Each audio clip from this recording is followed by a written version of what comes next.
And the Philippines' leading broadcaster has been ordered to shut down. The Telecoms Authority says ABS-CBN's license has expired.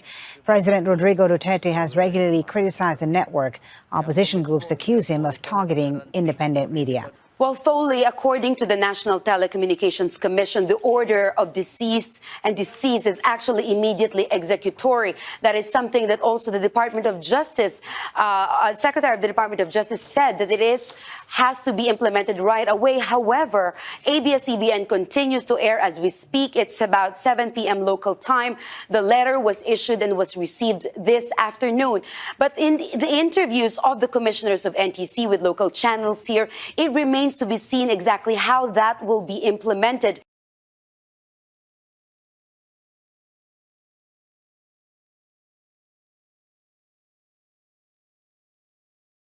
Despite rampant speculations about the health and whereabouts of North Korean leader Kim Jong-un, Seoul mentioned time and again there were no unusual signs. Reportedly, the government continued to stay updated on the situation using technology and intel shared with Washington. North Korean leader Kim Jong-un's 20-day disappearance was merely to protect himself from the coronavirus. The Washington Post reported Saturday, citing two sources familiar with the matter, that Kim had retreated to a beach resort in Wonsan after learning in mid-April that one of his subordinates had suffered from a fever. It added that South Korean and U.S. officials were skeptical that Kim had died. Signals intelligence didn't show any rise in communication in Pyongyang, and days before Kim's reappearance, Seoul had shared information with Washington that contradicted media reports about Kim's death.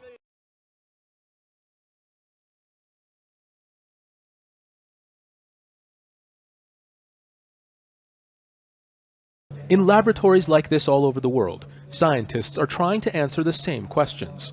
How can COVID-19 be stopped? Is there a cure? When will this global crisis be over? At the Pasteur Institute in Tehran, Iranian experts are working with Chinese colleagues to try and improve testing for the virus, something that has been a challenge since the early days of the outbreak. I'm coming here for just help them to give them some training and how to use the test, because now they are using all products here for the testing. Could you please stop? I'm sorry. No. Our interview with a visiting expert was cut short by security. The government here has been criticized for responding too slowly to the pandemic, and it seems officials in Tehran remain sensitive about anything related to its coronavirus response.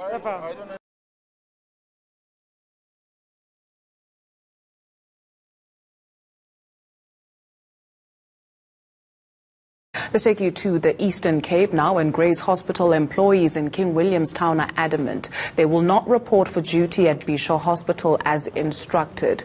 They've been picketing since last Wednesday after patients with COVID-19 were admitted. The workers claim the hospital doesn't have protective equipment, let alone receiving training for the pandemic.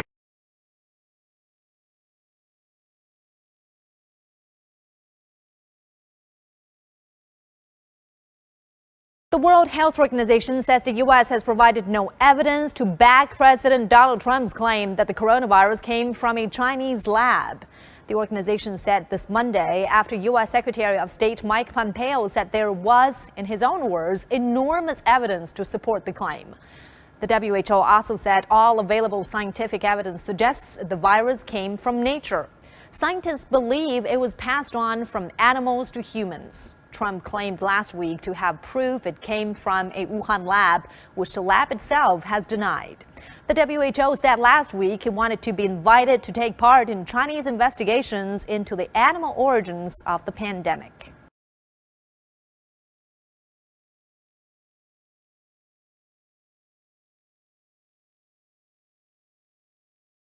New evidence suggests that France may have had its first cases of coronavirus in December last year.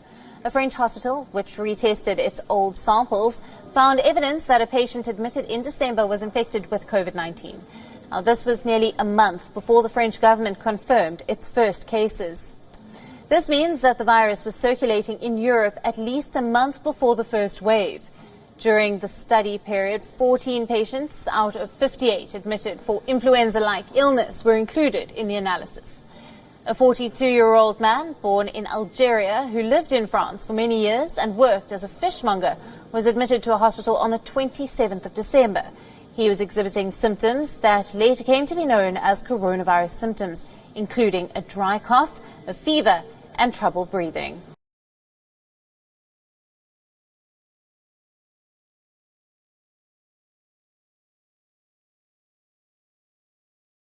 This is Luis Joel Ramirez. He committed the heinous crimes of sexual battery, assault with a deadly weapon, burglary, and resisting a peace officer, among other crimes.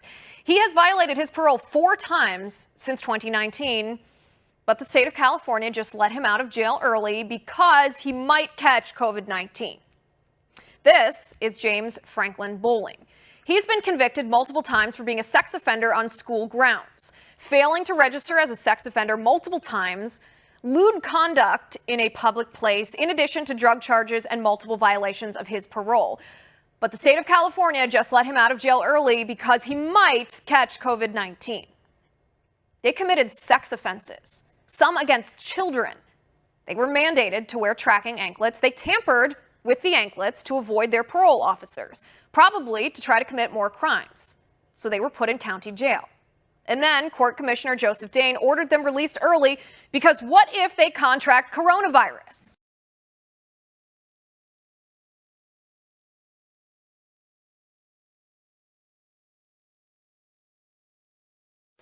תודה, ערב טוב לכם אזרחי ישראל. ההתמודדות שלנו עם משבר הקורונה, המשבר העולם, בסף כל יום עובר את 100, אנחנו עוצרים. זה הגיע עד 729 וירד מאז עם...